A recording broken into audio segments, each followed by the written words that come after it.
Hi, my name is Michael S. Garner, and I do comic book related TV shows and movie reviews. And today, it's going to be a sci fi review. I still kind of put it on the category of comic books too, because there have been many comic books of it, and I love this franchise. It is Star Trek Discovery.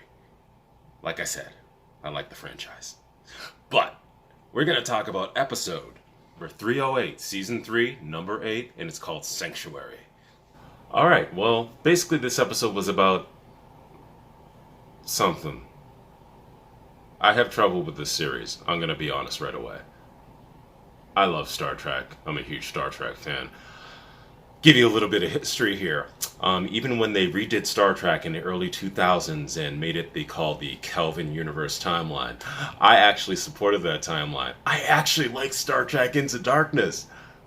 Out of all those Star Trek people who were divided, I didn't mind that movie because I'm like, this is a different take. But the thing is with the Kelvin timeline, with Star Trek, is that I accepted the fact that this is a new Star Trek for a new era, for a new group and a new generation of people.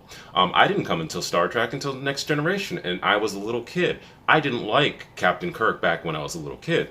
When I saw Star Trek Next Generation premiere on TV, it blew my mind! And I said this in previous videos. If you look back at my Picard videos, or you look back at just my Picard videos, you can see it there. I love Star Trek now. And my appreciation for the Next Generation made me have so much more appreciation for Captain Kirk in the era and what it did for Star Trek, because it started it. So everything has been consistent ever since then, until the Kelvin timeline came on, which was the movies, if you don't know, that had Chris Pine in it and Zachary Quinto as Spock. And like I said, I enjoyed the first two movies of that, believe it or not. I took them as it were, that it was not my universe. So, coming into Star Trek Discovery, when that aired, when I first saw the first episode, first season, I was like, yeah, we're not in the same universe. I accepted that right away. And I accepted the series through season 1, through season 2, but when they started to smack down on Spock and do certain things that was like, what? What did you do to Spock? You made him what? And if you people watch season 1 and season 2, you know what I'm talking about. So, I accepted everything. And like I said, I enjoy watching Star Trek Discovery. But there's always that little thing there that I have to put out there that says, I don't take Star Trek Discovery as actually being Star Trek. I take it as being a sci-fi show with a label Star Trek on it, but we might as well call it the Burnham Universe. Because Michael Burnham is Star Trek now. And it reflects that in every single episode. And this episode is no exception to that. It's about Michael Burnham. There are some side plots and everything like that. Like, let's see what I have mentioned here with, like, Giorgio and all that stuff. But honestly, it's still a Michael Burnham universe. And full disclosure about this. The girl who plays Michael Burnham, I love her to death. In Walking Dead, I loved her story arc as Sasha. She blew me away. I loved her character. I was sad to see her go. Spoiler alert for Walking Dead. Well, she left as she died and she went to Star Trek Discovery. When she died in Walking Dead, I was sad. I just wanted to cry because she went through so much in Walking Dead, like every character on Walking Dead. But I felt that she did such a good job with that role. And I was in full support of her being a Star Trek Discovery. Little did I know that the whole thing would be about her. And it basically is. And I feel bad. I'm one of those people, but I still accept a lot with it, like I said. So going in this episode, honestly, I kind of don't know what happened. I sat there, I'm like, what the fuck? We're going down to the planet? Book has a brother? Book has a brother on the planet, and these are his people, and he's going back because they're mad at him, and I guess they need something to do with the dilithium again because they're 800 years in the future, or 900, or 1,000, or whatever it is. Alright, what's gonna go on? Oh, we have to do a deflector beam down there to protect them from the floating things, these locust things that come from the water and all this stuff like that. I had no idea what the hell was going on. And it wasn't because it was complicated. It was just the fact that it was not engaging whatsoever. And I feel bad for that. Because I constantly say, like I said it with Picard and I'll say it with Discovery because that's when it happened first, is like the production values for this show are incredible. I think the special effects on Star Trek Discovery are just like top notch. It's great. I mean, the first season blew me away. The second season blew me away looking at it visually because I've never seen that in Star Trek in my life. Not that I think that Star Trek needs that. It's more about, I'm not going to go off on, I'm not going to give you the soapbox thing about Star Trek is the intelligent show. You just watch Next Generation, you watch Deep Space Nine, you watch the original Star Trek, you know what Star Trek is. This isn't Star Trek. And I feel bad for saying that. It is, I think it's an enjoyable sci-fi show, but I just wish it wouldn't be called Star Trek. Like I said, Burnham Universe should be called. But this episode, like I said, it was really hard to pay attention. I know roughly what was happening, like I said, with in the green people, and I can't remember what race of aliens that was because it was originally from Star Trek. Like the green girl who's naked, and the whole joke of like Captain Kirk doing her boom, all that crap. That was great. But this episode is just what it is. If you like Star Trek Discovery, I think that you will like this episode. Like I said, it was enjoyable and everything like that, but it was very forgettable for me again. I'll probably, towards the end of the season, which I think there's a few more episodes, they'll probably like reference this episode, like, oh yeah, that happened. No significance, but it happened. That's what it is. Star Trek Discovery. And still to this point, I still feel bad that I know these characters, but I don't know these characters. This is the third season of Star Trek Discovery. And in this third season, I don't know any of these people. I try. I'm like, oh yeah, this Tilly, you know a lot from her. Saru, you know a lot, because he actually had a whole episode dedicated to him and his origin, if you want to say it as it will. But I don't really know these people. And the only person I really know is Michael Burnham. And it's supposed to be an ensemble thing. That's what Star Trek is. Even the original Star Trek, you knew who the people were. You knew who Bones was. You knew who Spock was. You knew their personalities. You knew what their reactions would be to certain situations, for the most part. But in this series, because you know so little about these characters, and you've been there for 3 seasons, and you still don't know crap about them. You know rough surface stuff. And the most insulting thing for me was, I think it was in season 2 when they had the robot girl. The girl was basically all cybernetic, but she looked like a robot. She looked like an android.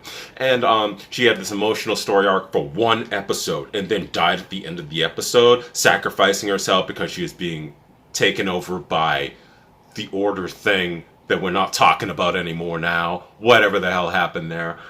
When they did that episode, I'm like, oh my god, they're gonna do an episode. And they killed her in that episode when they started to introduce her backstory. I'm like, okay, that would have meant a lot more to me if I knew who the hell she was this whole time. But I just knew her as that robot girl doing something on the ship, whatever. So whatever. And I still feel that way now when I watch this program. I'm like, okay, you never gave me any groundwork for caring about these characters, with the exception of Michael Burnham.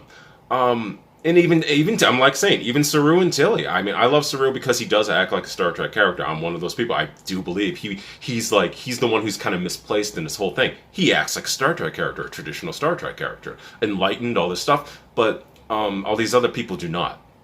And like I said, love the production values, though. It looks great. I remember the first season, I looked up how much it made. It was like $10 million per episode to make the episode. I'm like, holy crap! They spent a lot of money on this freaking show. And it shows. But the stories are it's just there. You just don't care. And I feel bad for saying that. I'm still going to watch it. I love Star Trek. No matter what, I'm going to watch it. But that part makes me a little bit upset. The actor, I can't remember his name. I'll do the research and I'll probably put it up here. Book. The new character for this season, has the love interest for Michael Burnham, because she stayed there for a year after Discovery came out, blah, blah, blah, all that crap that happened. Okay, Book was in Supergirl, one of the seasons of Supergirl, and he played one of my favorite Superman villains, Manchester Black, a part of the Elite storyline in the comic books. And they actually did an animated movie that I thought was incredible. They did a great job of telling, like, a homelessness issues in this one story. And they did a great job, and I love that series. So, when he played Manchester Black in Supergirl, I feel like I'm watching the same character, without the anger angst. He's a good actor. I think he's a great actor and everything like that. But I'm like, I don't understand why Book is in this series, other than to be a love interest. And I just don't understand why he's there. And like, even when they go through his backstory, which we find out in this episode, I still don't understand why he's there. Like, why do we need him? Why is he here? Does he have some importance? Watch at the end of the series, he'll have this great big arc and everything like that. You're like, oh my god, he's so important! But right now, he's not. And I don't know. Like I said, if you like Star Trek Discovery, I think that you will like this episode.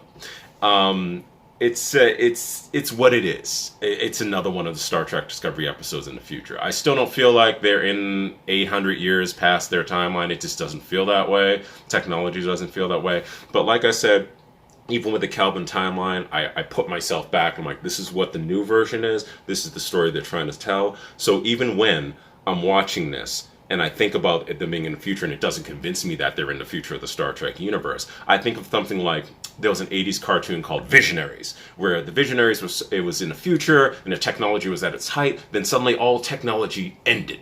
And then they had to go back into the barbaric era, where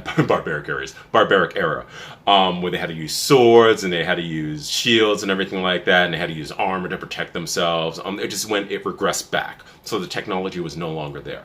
I understand that, so that's why I take it in this Star Trek Discovery universe now. In the future, it's like, okay, so the technology went back a little bit. There's still some advanced technology there, but like they didn't progress the way that they would have if the dilithium. And let me not go off on the dilithium now. This is going to be a long video, so I want to make it short, in like 10 minutes. Probably past that now, but yeah. So I don't believe it's in the future, but I take it with a grain of salt, a big, huge, freaking mound of grain of salt. But I feel like I'm going off on a tangent now. So like I said, this episode was good. If you like Star Trek Discovery, I don't know what the heck happened in this episode. Maybe you can tell me. What do you guys think of Star Trek Discovery? Do you like it thus far? Are you watching it? I think that there are probably a lot of people out there watching Star Trek Discovery because you can't afford to give this show all this freaking money without there being people still watching it. I mean, it still looks good. I mean, the special effects, everything, it still looks good in my opinion. And like I said, production value is boom. But I just don't hear that many people talking about it online, except for a couple YouTube pundits that I follow and stuff. But if you like the show, watch the episode, and hopefully I'll be able to review the next episode. My name is Michael S. Garner. I like to review comic book related movies and TV shows and sci-fi, whatever the hell it is. And also, just to let you know, I do write and draw my own online comic book. No issues out right now, but if you want to check out the old issues, they're online. It's at magicloud.com and get a printed version there or look at it online, whatever you want to do. I appreciate your support. And if you do like this video, and if you do want to see future content, subscribe to my page. And it would always help if you do want to share the video or make a comment or anything like that, good or bad. I appreciate anything. And thank you very much, and hopefully I will see you next time. No, I will see you next time, and we will go off on Star Trek Discovery again. Hopefully I'll be happy next time.